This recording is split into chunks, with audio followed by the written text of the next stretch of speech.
Je m'appelle Véronique Gilbert, je suis enseignante à la commission scolaire de la Bourse de chemin. Depuis quelques années, j'enseigne les sciences et technologies en secondaire 1 et en secondaire 2.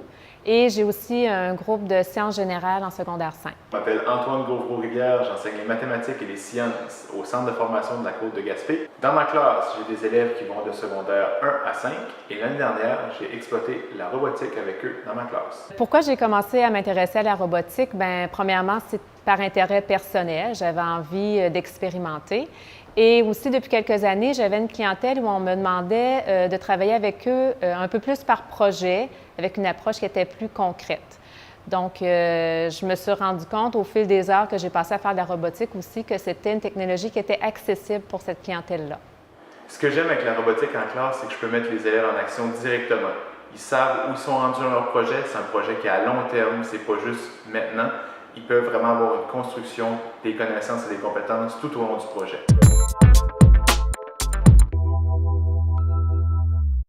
Moi, je vois un avantage au niveau du travail d'équipe. Les élèves ont à former des équipes parce qu'on n'a pas non plus un robot pour chaque élève. Donc, c'est des équipes de 2 ou 3 élèves qui sont à différents niveaux. Donc, il y a un ajustement qui doit se faire là, au sein de l'équipe pour qu'ils puissent bien avancer. Il y a tout aussi l'approche de la résolution de problèmes. Donc, quand il arrive un problème en programmation, il faut être capable d'identifier quelles pourraient être les sources du problème, puis essayer d'agir sur une source à la fois pour pouvoir voir l'impact que ça a sur notre programmation. L'avantage d'utiliser la robotique en classe, c'est que c'est durable. On peut utiliser les mêmes boîtes avec différents groupes d'élèves. On peut aussi avoir du matériel fait sur mesure. On peut acheter d'autres capteurs et d'autres éléments pour diversifier l'utilisation du robot. Il n'y a pas vraiment de limite à utiliser la robotique, c'est l'imagination de l'élève et de l'enseignant qui vont faire toute la différence dans les cours.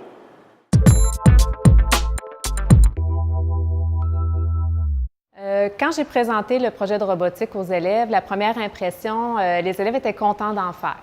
Donc, on a commencé tout le monde avec une séquence qui était quand même assez simple. Ça s'est bien passé.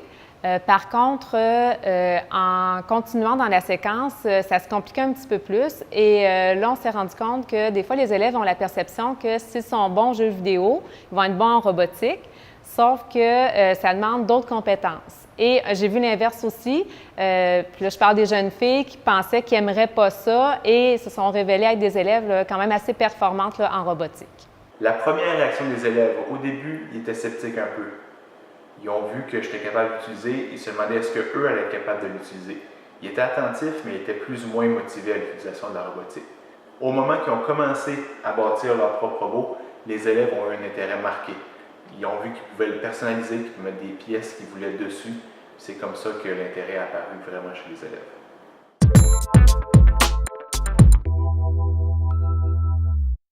Je me suis rendu compte aussi que j'avais différents niveaux d'expertise en classe. Donc, il y a des élèves qui n'en avaient jamais fait, des élèves qui en avaient fait 2 ou 3 ans au primaire, et j'avais même des élèves qui avaient reçu en cadeau de Noël un kit de robotique. Donc, ça devenait mes experts en classe. Il faut exploiter ces experts-là, prendre leurs conseils, puis lâcher prise. On n'a pas réponse à toutes les questions sur la robotique.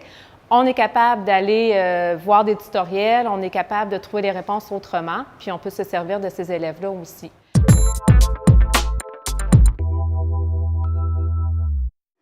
Le lien avec les mathématiques a été important parce qu'une fois qu'ils ont vu qu'il y avait un lien concret avec les mathématiques, ils étaient beaucoup plus intéressés à utiliser le robot. J'ai utilisé la robotique un peu comme prétexte pour vraiment parler beaucoup de la démarche de résolution de problèmes, de la façon séquentielle d'aborder un problème et de réussir finalement à relever le défi que je leur proposais.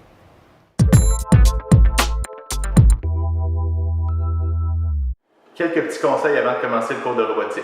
C'est certain que moi, je vous suggère d'avoir des petits groupes, des objectifs qui sont précis. Parmi les détails techniques, assurez-vous d'avoir des ordinateurs qui sont suffisamment performants, que les mises à jour sont faites et que vous avez déjà pris connaissance des ensembles de robotique avant de commencer. Pour la planification du cours, j'ai utilisé le site Weebly de la commission scolaire de l'Outaouais qui ont déjà monté une planification avec les robots EV3 pour la formation générale des adultes. Pour les 2 niveaux, ça a été la même approche. Donc, les élèves avaient des défis à réussir, des défis simples au début et ça se complexifiait. Donc, à partir du moment où leur premier défi était réussi, j'allais les évaluer puis je gardais des traces de la réalisation de leur défi. Les élèves ont fait cette séquence-là en classe pendant un cycle. J'ai des élèves qui étaient intéressés à aller un peu plus loin. Donc, à la commission scolaire Bourse-Etchemin, on a une compétition locale de robotique. Par la suite, ces élèves-là, j'en ai qui en ont fait toute l'année en parascolaire parce qu'ils voulaient performer dans les compétitions. Donc, on est allé à une compétition provinciale, nationale et même internationale.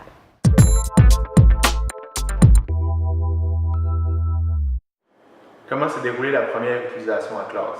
La première utilisation a bien été. Au début, on leur a montré l'utilisation concrète avec les mathématiques, puis on a montré des petites démonstrations avec le robot pour aller susciter l'intérêt des élèves vers la robotique. Pour commencer avec les élèves, on leur a montré comment le robot de base fonctionnait, comment la programmation fonctionnait aussi, les situations d'erreur qui pouvaient arriver, puis on leur a montré comment on pouvait le téléguider avec un appareil mobile comme un iPad ou un téléphone intelligent. Après avoir fait la démonstration aux élèves, je leur ai donné leur boîte, ils l'ont ouvert, ils ont manipulé les pièces. Ils ont commencé à monter leur robot de base aussi. Ça a bien été, puis ils ont pu rajouter aussi des petites pièces sur leur robot. Ils ont exploré l'interface de programmation. On a vu que même les élèves qui étaient à l'aise avec les ordinateurs, qui jouaient beaucoup en ligne, ont eu de la difficulté à s'adapter à cette interface-là, qui est un petit peu plus complexe.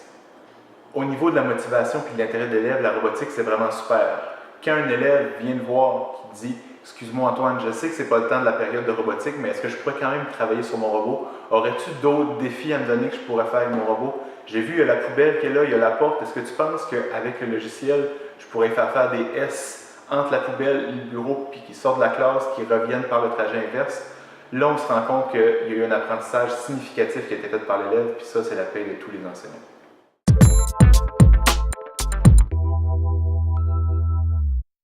Quand j'ai décidé de faire de la robotique, la première chose que j'ai fait, c'est que j'ai contacté le conseiller pédagogique.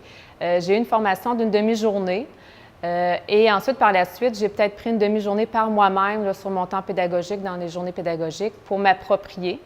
Je me suis rendu compte que ce qui était important, c'était d'être plus un guide pour les élèves et non pas nécessairement un expert. Entourez-vous aussi d'une équipe de travail compétente qui va vous aider à suivre les formations nécessaires pour la réussite de votre projet.